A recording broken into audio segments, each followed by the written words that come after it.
Hi, friend, and welcome to the Dreamers Podcast, the show where we explore bold dreams, highlight inspiring stories, and the real journeys behind them. I'm your host, Lydia Ingegneri, and each episode I sit down with creators, founders, visionaries, and everyday people who dared to imagine more and did something about it. This isn't just about success. It's about the setbacks, the turning points, the late nights, and those moments when quitting felt easier than continuing. So whether you're building something new, standing at a crossroads, or simply searching for inspiration, you're in the right place. So take a breath, lean in, and let yourself dream a little bigger. This is the Dreamers Podcast.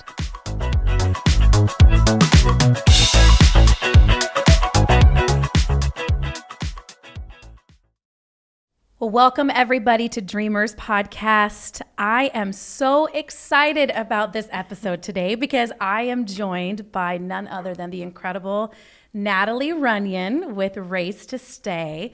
And you are going to be so blessed by the conversation that's going to flow today. I have been so incredibly honored to get to know you deeply over these last couple of years as we have gotten to minister together, travel some together as families, and just share our lives together.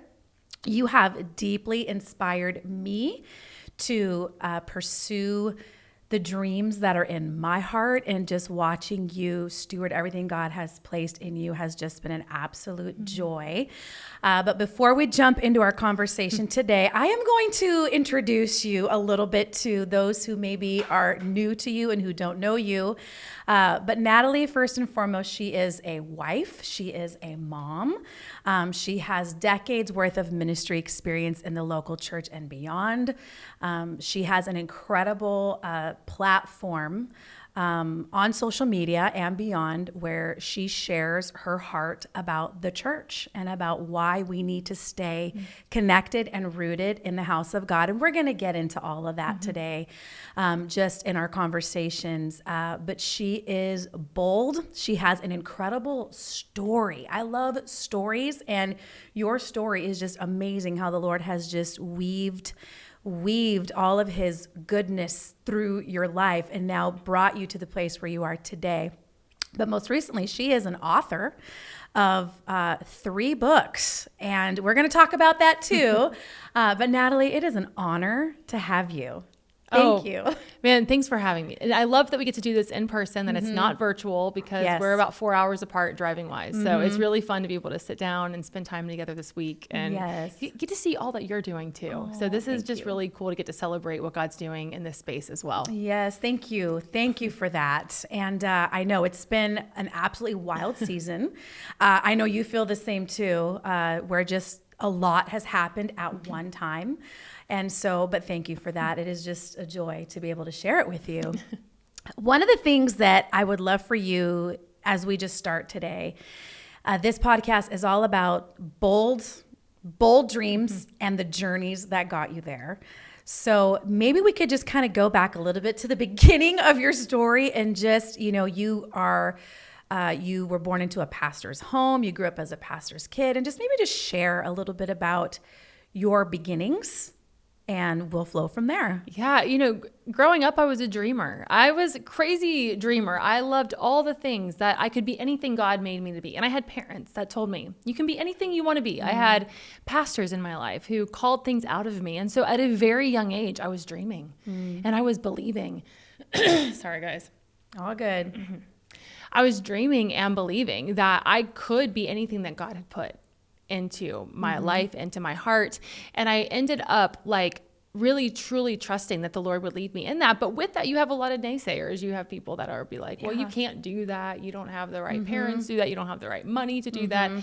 And so I wanted to be an actress. I wanted to be a newswoman. If you would ask me what I wanted to be, I wanted to be an awesome newswoman. I wanted to be a youth pastor. I wanted to be a writer. I would write from the time I was 8 years old. I was writing short stories and all of those things. And I think that there was something in me that was like, okay, here's a buffet. You can be anything. And then I went to college and they were like, oh, now you have to choose. And that felt like such a box. Like I had to choose this one thing that I wanted to be. And what's crazy about that is I went into college to be a creative writing major. And my associate professor was like, you don't want to pay all of this money to do something that a starving artist can do. And so I ended up going into the science major, but all of the dreaming never left me. Even at 45, I still believe that all those dreams as a young girl, the writer, the wanting to speak, and all of those gifts that he gave me, I'm using now to do the thing that I do in Raised to Stay and preaching the gospel and writing books. But it took 45 years to really figure out what all of that was leading to. Yeah, no, absolutely. And it's funny that you say, I wanted to be this, I wanted to be that. I can relate to that. I think that's something that we have in common, is this like massive creative brain that enjoys many things. And even at a young age, probably discovered that you were capable of many things. But then there comes that time where it's like you have to hone in on something. And just as a creative, I would love for you to speak into like the disciplines of creativity. Because if you are a creative, watching or listening to this, I think you can relate to that feeling of, oh my gosh, I do this, and then I just want to jump to this and just do that. But learning how to maybe start something well and finish something well. It's like easy to start but not finish. But talk about, like, was that easy for you when you were younger? Did you have to grow into that as you became an adult? What did that look like for you? Yeah, I mean, I think that on teams as a creative, we can be really good dreamers, but implementation or activation is actually really challenging. Or to finish the project, we can go in and throw all the ideas against the wall, but then actually executing those ideas, it's why being part of a team is so helpful, because there are executors and there are dreamers.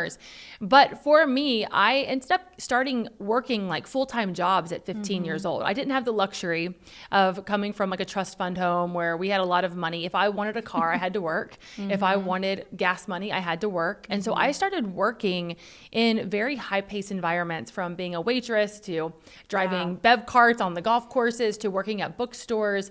And I had to learn a couple of things. I had to learn accountability, how to be on time to places, how to finish what my job said that I needed to finish. And then as I graduated college, I wanted to be a teacher. I ended up being a teacher for a while, so I had to write lesson plans. I had to be accountable to a principal. And I think as creatives, a lot of times we want this free-form world that allows us to live our dreams without any boundaries, but really what that makes us is undisciplined. Exactly. And so the thing that I encourage all creatives to do is to get into a full-time job that requires you to clock in, clock out. Yeah. That makes you respond to emails in a timely manner, so that when the Lord does say, hey, I'm going to offer you this in the form of a dream, you also are going to respect the people who work for you and with you. You're going to be someone who stewards time well. You are going to be someone who finishes what you start. And that's really hard, I think, for a generation that's watching people live out their dreams, not realizing that dreams also come with heavy responsibility. No, absolutely. So when you met your amazing husband, Tony, is he also a creative like you? Is he opposite from you? Talk about how this has played into your marriage and into your family life. I tell people all the time, when you meet someone, don't just look at them and think, I want them to like me for who I am now. I want them to like me for who I'm becoming. Oh, that's so good. Because when Tony married me, in his defense, I was a pastor's kid who was like, I don't want to be in ministry. I want to be a gym teacher and a personal trainer. And guys, we blended our food. Like, we were the kind of people, we juiced everything. Like, we were like fit people. I think we thought for the rest of our lives we'd be these like gym rats that we're going to just show up to church on Sunday mornings and raise our kids in church. But what we didn't bank on is that 15 years into this marriage, that the Lord would call me into full-time ministry where I'm traveling, we're eating out, we're not those fit people in the gym all the time. But he saw me and loved me, not only for who I was in that moment, but he knew I had a creative bent. He knew. And Tony was a professional athlete. So what Tony's really good at is organization, stability, looking at me as a dreamer and not crushing my spirit, but challenging some of my dreamer mentalities of, who cares about money? Who cares about the details? Absolutely. We'll do it later. God will provide. Tony is this perfect balance of, okay, I see the dream, I acknowledge the dream, but how are we actually going to execute this in a way that protects our family, our heart? And he has been the reason I get to do what I do. I couldn't do it without him. And he's also been the one to put the reins on and say, okay, let's pray about this. He's our spiritual leader. He's the one that's like, I see it, but I also want to make sure we're in alignment with the Holy Spirit. And Yeah. that has been the best balance Absolutely. in the 20 years that we've been together, Yeah. 21 years that we've been together. Yeah. Another area that we are very much on the same page is husbands who champion our giftings and our callings and really help balance too. Scott is very much the same for me.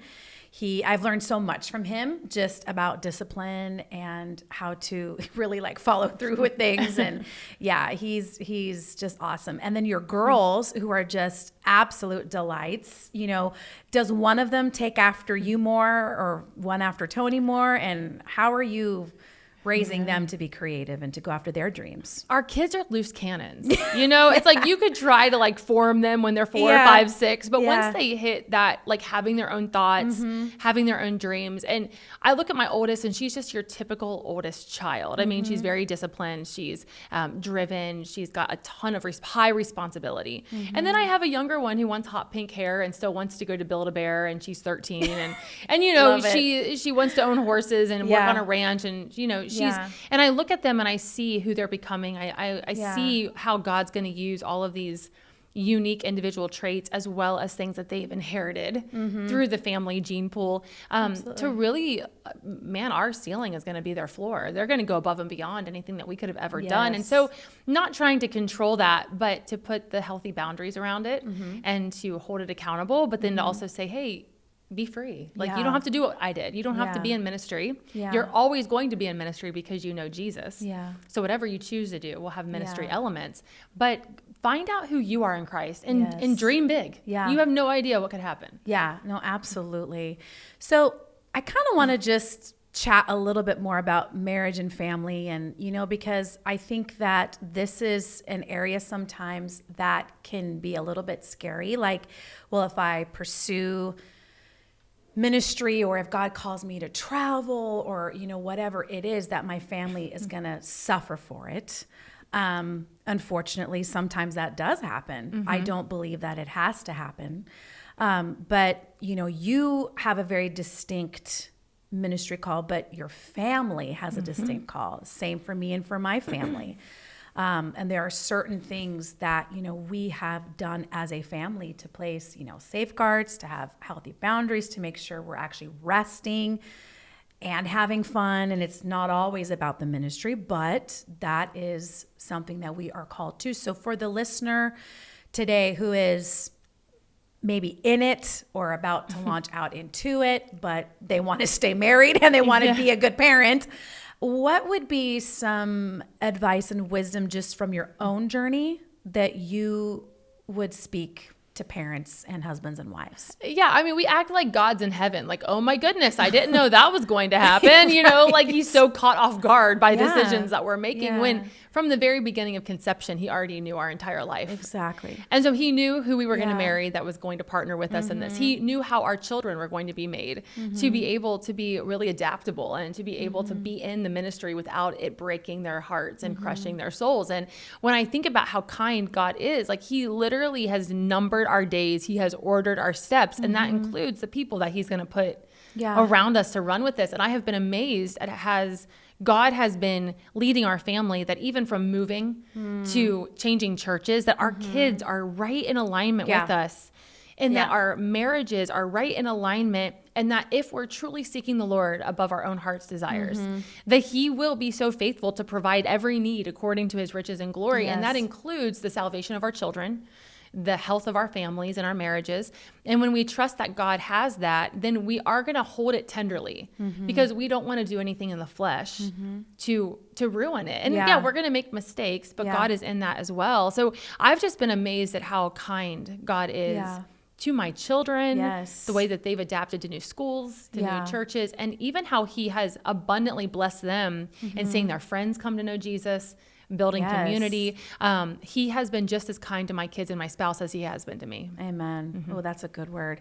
He is kind, isn't he? He is a kind God, and he is gracious, and he helps us. And talk a little bit about your journey from, so you're a young adult now, you're in college, you are pursuing this health and education degree, but you also have this ministerial call on your life. So how did that transition happen from sports degree, college, drinking all of your meals Right. to now I'm in full-time ministry. Like, what was that like? What kind of ministry did you do? Like, tell us about that. Well, I think being a pastor's kid, I was like, I don't even want to be in this family business. Like I've seen enough. I'm good. Like, and I really did believe that ministry was wherever I was. And I wanted to be an actress. I loved theater. I loved acting. I loved all of that. So that was kind of my outlet to be someone that maybe could just have a script that I would read, and I couldn't be judged. I couldn't be, because I was playing a character. Yeah. So acting was like a huge part of my life. And so I even moved down to Wilmington, North Carolina to be on Dawson's Creek. Dawson's Creek. I went down there to be on Dawson's Creek. Wow, and I could see you on Dawson's Creek. You're Dawson's Creek material. I was like with those river kids. I was like, look, put me in. And I loved it. I loved this idea of like being on set, ministering in the makeup chair. I thought fun. All of this was like part of my life. And so I did that in college. I'd go down, work on movie sets. That story is crazy because my mom hugged me before I drove off to drive down there. Wow. And she knew God was going to do something in my life. And she literally hugged me and whispered in my ear, I love you. I hope God messes you up. She whispers that as I'm like driving. And when I got down to North Carolina to be the stand-in, I was going to do stand-in work. We found out that the taxation industry of the film industry actually needed to move filming from North Carolina to a different state. And so I lost that opportunity, but I'd already signed a lease. Okay. I'd already signed a lease, so I couldn't get out of that. And I was crushed because this dream that I had was now taken from me. I had zero control over it. And I woke up one Sunday morning and looked at my roommates and said, I need you guys to drive me to a church. Like I'm so depressed. Like I need to get somewhere where I can just like get mad at God and have it out with him.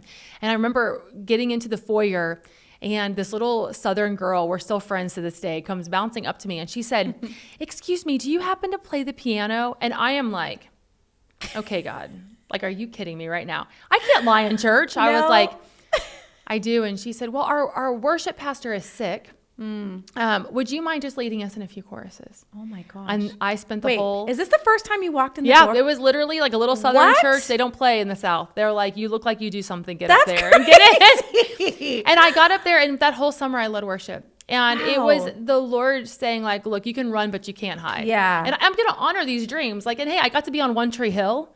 I got to do some things, right? The Lord was like, here's a bone. Like, I'll give you this. Wow. But I ended up really being then really cast into full-time ministry, falling back in love with this church. And then, of course, as dreamers, we have to realize that sometimes our dreams don't pay the bills. Right? Oh, completely. And so as a worship leader at small churches, I wasn't getting paid a lot. So I was bivocational, gym teacher by day, worship leader by weekend for about 8 years. And that really stretched me as well because I wanted to write songs. I wanted to be in Nashville. I didn't want to be in Ohio being a gym teacher. And the Lord's like, you just steward this, take care of the people that I've put in front of you, and we'll talk about the rest later. Yeah, that's good. That's good. Yeah. No, that's amazing. Okay, so you got to be on One Tree Hill. You got to have a taste of acting. You also do a little bit of modeling in there too. We did some modeling in there. You did the modeling, which by the way, you are just gorgeous. Oh my goodness. And then is that where you also met Tony? Well, Tony and I met in church. Okay, and that's right. He had been a baseball player. We were like met really quick. He was playing in other countries and everything. But it was funny because we actually paid for our wedding doing local modeling in Cincinnati for like Great Wolf Lodge and like this ice cream company. I have seen some of these pictures and they are amazing. They're like the happy couple holding hands, bouncing down the street, and it's perfect. You guys, you looked beautiful. I said, don't sleep on the local modeling gigs because honestly, you can be a hometown celebrity too. Yes. Oh my goodness, I love that so much. But I love that like you were just willing to just do anything. It is, you know, and to just try. Yeah, because the scriptures tell us that hope deferred makes the heart sick. Come on. Yeah. And I think a lot of us live in this place of self-pity. Like, oh, woe is me. God must like them better because they get to go do this and go do that. And I'm like, look, I'm willing to try anything. And I trust the Lord enough that he'll shut things down. Yes. He'll shut down an entire filming summer to really get me to where he wants me to be. I trust that about him, and it may hurt. But everything that he has caused a little bit of discomfort in my life has always been brought to beauty at some level. Yeah. And I've been wanting to quit. I wanted to be like, Lord, you bait and switched me. This isn't what I signed up for. We've all said that. I didn't sign up for this. But every time that there was a little bit of pain, there was beauty that would follow. And I think, man, if I would have quit because it was uncomfortable or I didn't get what I wanted or it wasn't what I expected, I would have missed out on seeing God make all things good for his glory and my good if I would have thrown a temper tantrum and just let the enemy win. Come on. Right? Preach. See, now she's preaching. Isn't this good? I mean, it's so true. That is so, so true. So talk about your first kind of staff assignment in a local church and what that was like. And what was that season like? You know, I would do a lot of like filling in for pastors when they go on sabbatical. And so I would be in churches for 3 months here, 6 months here. But the first assignment was I was 33 and I was able to sort of retire from teaching, go into full-time worship ministry. It was 5 years at a church that didn't let women be called pastors. I was a worship teacher. And it was also an interesting season because it wasn't what I was raised up in. I was raised in the charismatic church. Yeah. So it was very non-denominational and very secular focused. They actually sang secular music. Wow. For one of their services to bring in some of the people that wouldn't normally come. And I wrestled with this tension of like, okay, this isn't what I envisioned my first worship assignment, first church looking like. But what it did is it broke my heart for the people again. Wow. And I think a lot of us go into ministry opportunities to serve us. Oh, I get to be a worship leader. I get to be a creative. I get to do this. But really what God is doing is he's using the people to pastor us. And I learned that in that 5 years with that first full-time assignment, that God was actually using this to teach me something, not vice versa. And I was humbled. That's good. I was brought to my knees. I was heartbroken over people who would come in and try out for the worship team and we had to tell them no. Yeah. I really saw what it looked like to shepherd. Yes. And I think for any creative that joins a church to get to scratch their dream itch, I want to encourage you not to. The church is not a talent agency. Your pastor is not a talent agent. Come on. We show up to serve the church, not vice versa. Yeah. And I think in my mind, growing up in that early 2000s worship movement where we saw worship as becoming a business or a commodity or an artistry, that it was really easy to see the church as a stepping stone to a dream coming true versus a place to shepherd the sheep. Yeah, no, absolutely. Wow, that is so good. And just because you have a talent doesn't mean that just automatically gives you a place on a platform.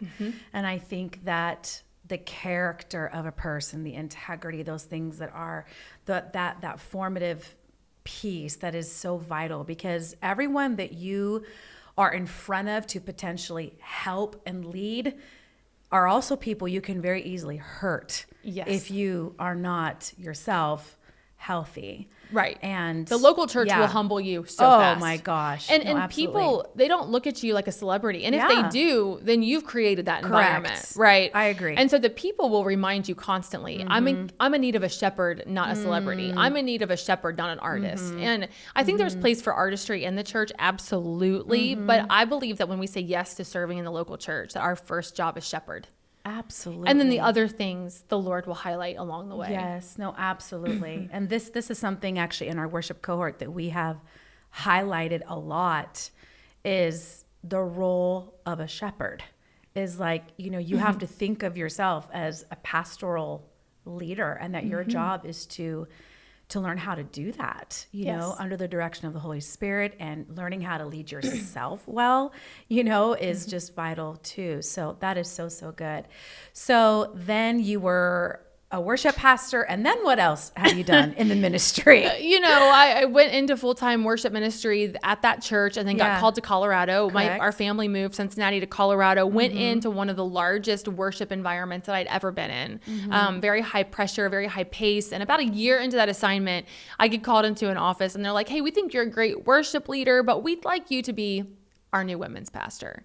Now, that has never been a dream. To be a women's pastor. That was never on the child I would like to be list. Out of all the things, women's pastor was not one. And I literally had a visceral reaction when they asked me. They were like, There wasn't even an ask. It was like, you do this or you don't have a job. Oh, Lord. It was like, we're inviting you, but actually it's a hostage situation. And I remember looking at the pastor and being like, what? I don't even like women. Like, in what world? Oh, I've never once been like, yes, Lord, put me with your women. I've been like, put me with your children. Put me with the kids, the babies, but never women. And I think that was this humiliating, humbling moment where the Lord was like, are you going to make me pry this from your cold, dead hands, this worship thing? And here's the thing about dreams. They can quickly become idols. Oh, yeah. Right? And so we hold on to these dreams like, but God, this is what I've always wanted. And God's like, but what if there's more?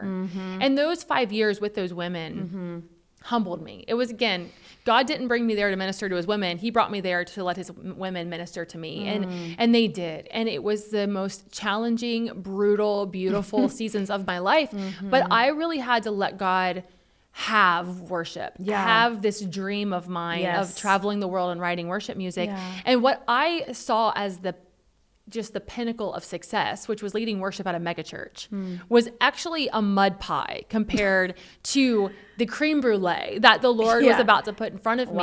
And that now I travel the world and I write books and I get to see people healed from church hurt. I get to see people healed from this disappointment that sometimes dreams will lead us down. And I think, man, I was going to settle. I was going to settle for something so much less because in my mind, it was my best. But my good does not even compare to God's best. And what I do now, I couldn't have even written this out. I could have never as a child journaled, this is what I want to do and be, because I couldn't even in my mind wrap around that this is what God would have completely. For me. You know? Oh, I do know. So I think a lot of us, we have allowed our dreams to become idols and we're missing out. Because we're bowing to this thing that God never even told us that was ours. Absolutely. You know? Absolutely. I remember in my mid-20s, I basically came out of the womb singing. So like singing, leading worship had been what I had known. And it had become not only my comfort, but really almost like my identity. And so much so that I had even told God, I will never preach. I will never do this. I mean, I had literally basically vowed, that I would never do these things. Well, it was all rooted in fear. It was rooted in insecurity. And again, that was my comfort and what I felt like I was good at. And yes, I was good at it. But again, like you said, there was so much more, that creme brulee thing that he wanted to show me and to let me participate with him in. And I remember, now I was a women's pastor too, but I actually wanted to. So that's the kind of the, I don't quite have that same story, but I was the worship pastor at our church. And I remember when my mother-in-law, Marion, called me, and she was actually running our women's ministry and it was thriving and growing and all these things. And she said, it is time for you to step in and take this over. And I want you to lead this and I will support you. I'll help you build a team, but I want you to start preaching. I want you to start teaching. Now, before this had happened, I had had an experience with God like 3 weeks earlier where I had just been completely, literally almost, it felt like transported to like another place, but where his love so washed over me in an experience that I had that it was like my whole life changed. But what was crazy is I did not realize the deliverance that I had had from fear until this invitation came to me. Because like I said, I was the girl that had literally said, I will never do that. I will never do this. And when she asked me that, my immediate response, it was like my spirit was responding. And I said, yes, I will do it. And I literally went, what did I just say? Why did I say yes? And it was like the Holy Spirit said, you are free from that. This is a work that I have prepared for you to walk in. I will be with you. I will help you. But it was like, it wasn't a flesh response. It was, I knew in my spirit that I was supposed to do this, even though I didn't really know how. I was surrounded by such great preachers at the time. I was like, they don't need me to do this. They're the preachers. I'm the worship leader, know? But when I stepped into that, I was 27 years old when I preached my first public, sermon to 100 women. And I spoke on a topic that was so dear to me, which was mentoring, which is something, that had changed my life and why we need mentors and what the word says about mentors. And it was just awesome. But it was that catalyst that just launched me into, I think, even some of the things that I'm doing today. So yeah, but that is hilarious. Your response. I don't even like women. Yeah, I no, mean, it's screamed like, it.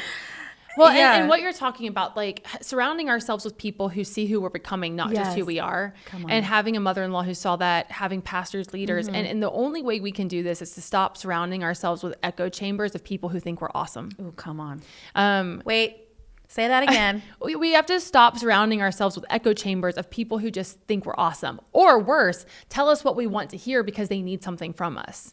And when you're influential, when you're young, when you look good, when you sound good, when you have connection, when your parents are tightly connected, when you are at a big church, people will oftentimes just tell you what you want to hear or gaslight you or glaze you because they want you to be their friend because they need something from you.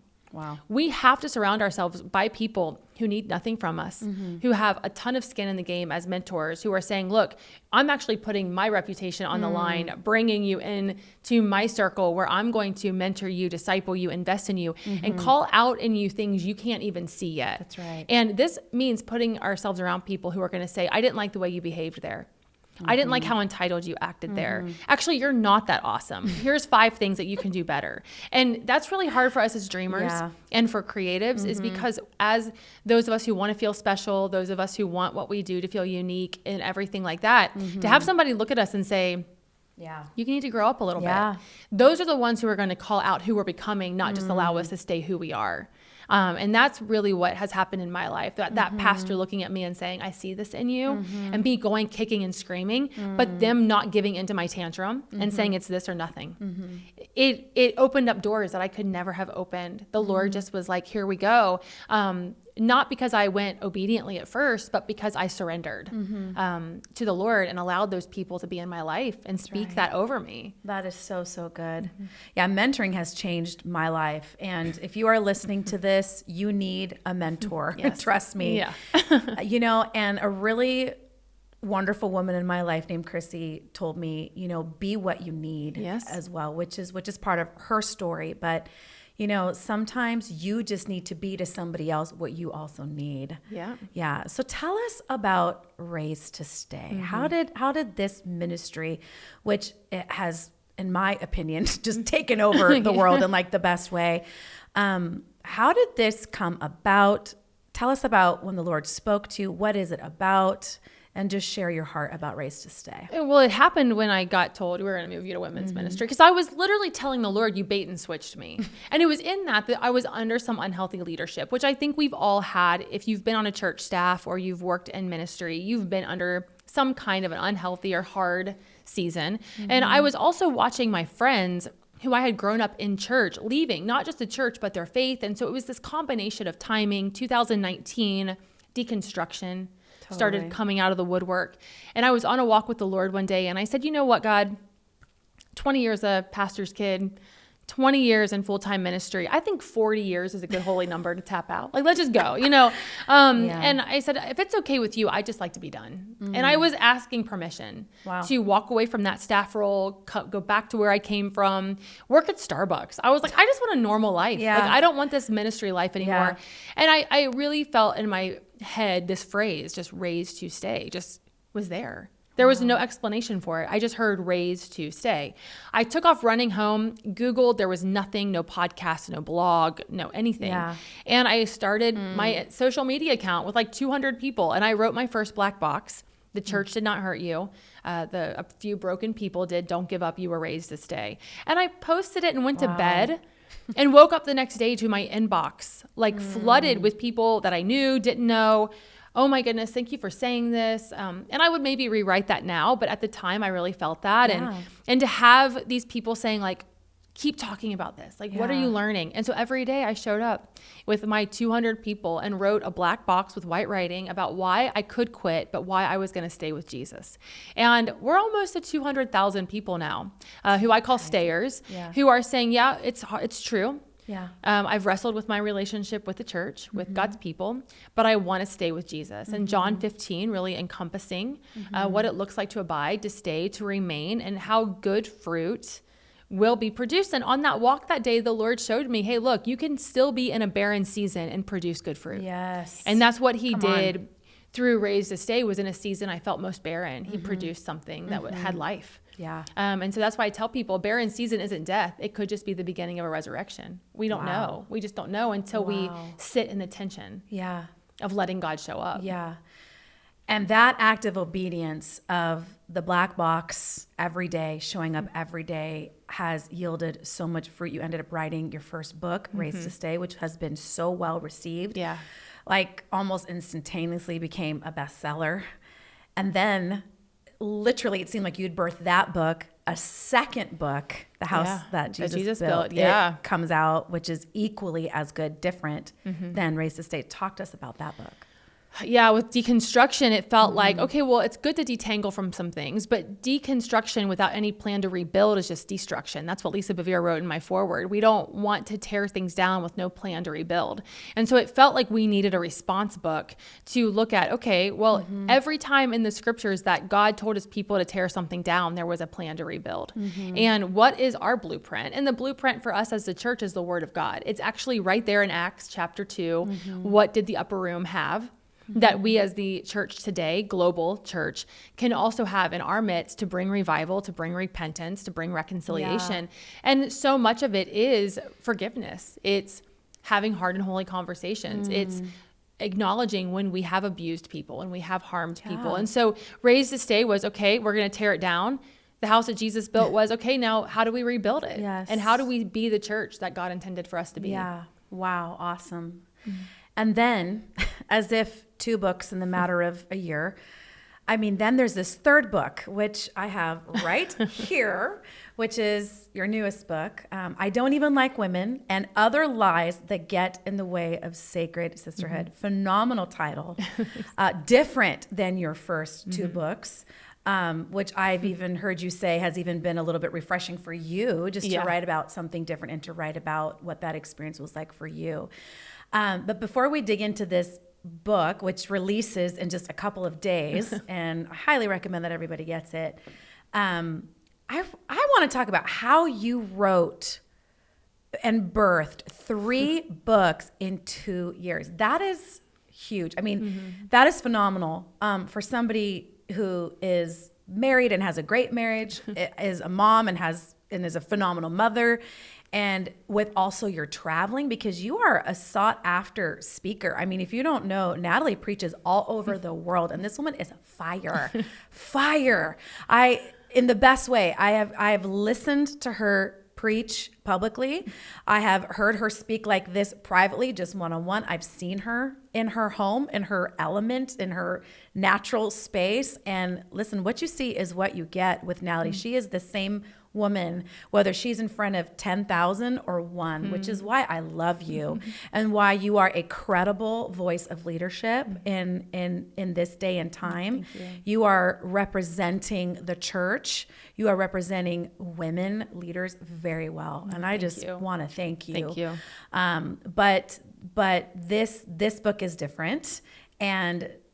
But talk to us about how did you discipline yourself? Because you've talked about all the creativity. And listen, I've been wanting to ask you this question and to hear your answer, because, I mean, did you like lock yourself in a cave for like weeks on end? Like, how did you steward your time to be able to like accomplish this? Did you have a writing coach? Did you just hunker down and do it? Like, what was your process?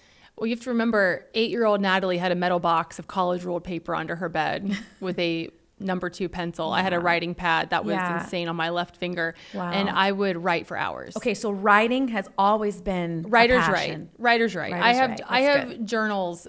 I have an entire box. My husband actually put a skull and crossbones with a black Sharpie on my journal box because it's like the Pandora's box. We don't open it. We don't talk about it. But there are probably 50 journals in there. Wow. Because writer's right. And I think that pay attention to the thing that made you come alive as a child, because there's something there. Because where hope deferred makes the heart sick, God dreams that we allow to grow, that produces what you're seeing 3 books in 2 years. What that is God saying, I'm going to breathe life on this and it's going to get legs, and I'm going to give you more hours in your day supernaturally. Come on. And with Raised to Stay, I was on a full-time church staff as well as a mom and a wife. And I had to really protect my time, and that I didn't want to abuse church money, writing something that was personal. So I wrote Raised to Stay on Fridays in a coffee shop and from midnight to 4 a.m. during the week, because I wanted to honor the fact that I was getting a paycheck for one thing and that this was a dream. Wow. And that was really challenging, and it came with its own exhaustion. Sure. But what I learned was that I loved it so much, and I was so grateful. Gratitude is a motivator. Come on. I was so grateful to the Lord for seeing 7-year-old Natalie and saying, not yet, but it's coming. 20-year-old Natalie, but God, why not now? Don't worry, it's coming. 40-year-old Natalie, who was saying, God, why do you love everybody else more than me? And they're getting book deals. Not yet. Just stay faithful. I was so grateful to the Lord that at 41, 42 years old, that he would see me in this space, that all I wanted to do was just produce an offering.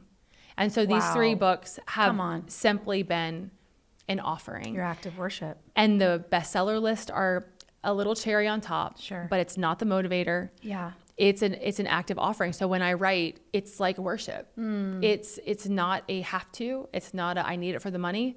It's wow, the Lord heard my cries and he is faithful to finish what he starts. Yes. That's how it happened in that time frame. Wow. The timing of the Lord is everything. Everything. And the processes that we go through are so important. I'm such a believer and advocate for the process. Yeah. I think that often we abort processes, therefore we abort dreams. And I know that word abort is very strong, but I'm using it intentionally because when we don't allow the process to happen, something dies, or it comes too early and it's not to full maturity. But if you will have the patience to wait on the Lord, to allow that refining to happen within you, and just to believe, even if you don't get it in the moment, what is happening on the inside of you, what God is doing on your behalf that you cannot yet see. Right. When you sit yourself down to do the thing, like you said, there is an exponential grace and multiplication factor that happens. And I've experienced it this last year too with the things that God has me doing. Yes. It has been wild and it can't really be explained either. No. I mean, you've explained it well. And when people ask me about the things that I'm doing, I explain it, but people might not always get it, but they see the fruit of it. They see the outcome. And it's also very important to remember that your process is going to be different than mine. Mine's going to be different than yours. And it's unique to each one of us. But whoever's listening, I encourage you, do not abort the process that you are in, because that is so vital to the alignment, to the fulfillment of what God has put you on the earth to do. Yes. And to stop apologizing for the process. I mean, I remember I was, 29 years old, and I had a resume that looked like a rap sheet. It was like, I had done everything. And I knew that, I knew looking at that it made me look fickle. I knew when I looked at that resume, I was like, this makes me look like I have no clue what I'm doing with my life, because I want to do all the things. And so it came to a point where I was pregnant with my first, and I needed a stable job. I couldn't be the dreamer that I could have been when I was in my 20s, because I needed a paycheck. I needed to provide with my husband for this family. And so I started shopping for teaching jobs. And there was a Christian school nearby that had a gym position open, gym teacher job open. And I sent my resume in, and they called me in, and I was terrified because I thought they're going to look at this and think she's going to quit in a year because she can't keep a job, right? And I sat down with that principal and I started to apologize for my resume. I said, I promise you, I'm a hard worker. I like a lot of things, but I really want this job. I believe in this school, and I'm going on. And he stopped me and he said, Natalie, look, when I look at this resume, I don't see a fickle young woman. I see little altars that are eventually going to get you to where God wants you to be. And when Raised to Stay came out, I sent him a book and I sent him a letter, and I said, thank you for being one of my altars. Wow. Because I was there for 5 years, and it was from that job that I got my first full-time worship position, because I led worship for our staff. And the owners of that school invited me to be the worship pastor of their church. And you can see where these little altars led to just obedience, steps of obedience, not fickleness, not indecisiveness. Yes, in our flesh, we can be those things. Sure. But when God is ordering those steps, what looks like chaos is actually his order. That is so good. That is so true. what looks like chaos is actually order. Yeah. Chaos to the world is order in the kingdom. Yeah. And Amen. we just take our steps forward. Yeah. So why this book? I don't even like women and other lies that get in the way of sacred sisterhood. What spurred this gift to the world? I thought, man, you look at all of the female friendships in the Bible, Deborah and Jael, Esther and Ruth, Ruth and Naomi, Elizabeth and Mary. Yeah. And every time God's daughters united or aligned, something broke. Ooh. Deborah and Yes. Jael, 40 years of peace of Israel. Wow. They weren't even like friends. They just were obedient. Come right? on. Two women, completely separated, different worlds, different jobs. Yeah. 40 years of peace to Israel. You look at Ruth and Naomi and you see what could have been a trauma bond Come on. actually became Yeah. something that turned a woman's life from bitterness into hope. We look at Elizabeth and Mary and how Elizabeth was so desperate for a child, and Mary comes busting into her house saying, hey, I'm going to have, give birth to the Holy Spirit. And Elizabeth's response wasn't, oh, way to steal my thunder. Yeah. But she began to prophesy over what Mary carried. And what was beautiful about that is that what Elizabeth carried was actually a holy harbinger or a forerunner for Jesus. Yeah. And I think about all of those relationships and how if the women of the church can unify, we're going to be a force to be reckoned with in bringing unity to the church. So good. Because when women unite, there's something powerful that happens. And so I thought, let's talk about why we can't do that. What has Satan been telling us since the garden? Did God really say that? He's been making us question the word. And so if we can stop listening to the lies of the enemy, stop listening to the scripts of the world, and start believing who we are that God says we are from his word, what could we do? We could change the kingdom as women. Yes. But we have got to address these lies. And in this book, I talk about all the lies. Women are so dramatic. Women are so emotional. Women are so mean. Women are so jealous. And we talk about all of those scripts, especially from movies, Mean Girls, television shows like Gossip Girl. They tell us what we need to do to be successful or to be popular, but not how to be wise, not how to be a good friend, not how to be sacred, or that word sacred meaning safe. Yes. And that's really what I want us to learn is how do we be safe sisters for each other? So good. Not talking about sleepovers and braiding each other's hair and going back to That'd be weird. Little kid stuff. Yeah. But how do we build a sanctuary of sisterhood that makes the church the safest place on the planet? Come on. Not just for women, but for men as well. Yes, absolutely. That is incredible. I just got this book into my hands a few days ago when you placed it in my hands. So I have not read this yet, but I'm going to, just like I have your other books, and I can't wait to devour this. As we start to kind of bring our conversation to a close, I would love for you just to share briefly about any dreams that are currently in your heart. What do you keep dreaming about that maybe you haven't done yet? And what are you doing to step out into those dreams now?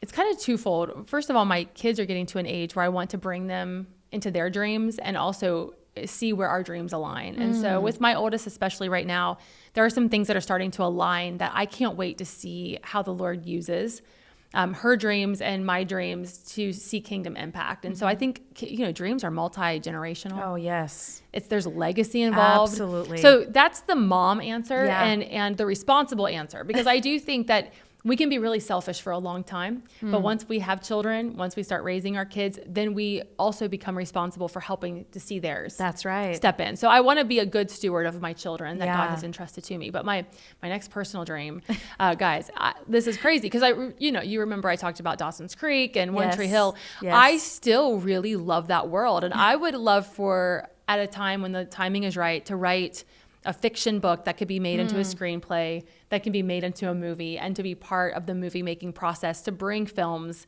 to a generation that still are fun and cute and whimsical, but also really leave a gospel message at the end. So I'm trying to see what that might look like for me to dream into the next 40 years. Oh, that is awesome. Well, I am buying the first ticket when that comes out in the movie theater. And I can totally see you stepping into something like that. That sounds so fun and creative and wonderful. God can do it. Yes. I mean, I'll be an extra now. I'll be your best barista. I won't even look into the camera. You're going to be the clerk at the grocery store in the movie. I'll be your best extra you ever had. Sign me up. I love it. Well, Natalie, this has been an absolutely life-giving, amazing conversation. Thank you for being here today. Thank you for encouraging us. Thank you for your obedience to just be faithful to steward everything God has put in front of you. The fruit of your life and ministry is powerful and beautiful. Thank you for being my friend, and thank you for being a safe place. We've had many safe conversations actually this past week as you've been staying with us, and I love that I get to live life with you. Me too. So thank you for your time today. Everybody, I want you to follow Natalie Runion, Race to Stay, on social media. I want you to get her books, Race to Stay, The House That Jesus Built, and this new book coming out, I Don't Even Like Women and Other Lies That Get in the Way of Sacred Sisterhood. Follow this woman, pray for her and her family and her children. They are doing incredible things for the kingdom. Thank you for joining us today on the podcast, and we'll see you next time.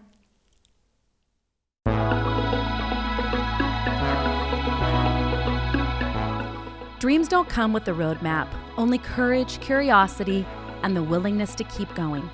If today's story resonated with you, let it remind you that your journey matters, even if it's still unfolding. Thank you for spending this time with me today on the Dreamers Podcast.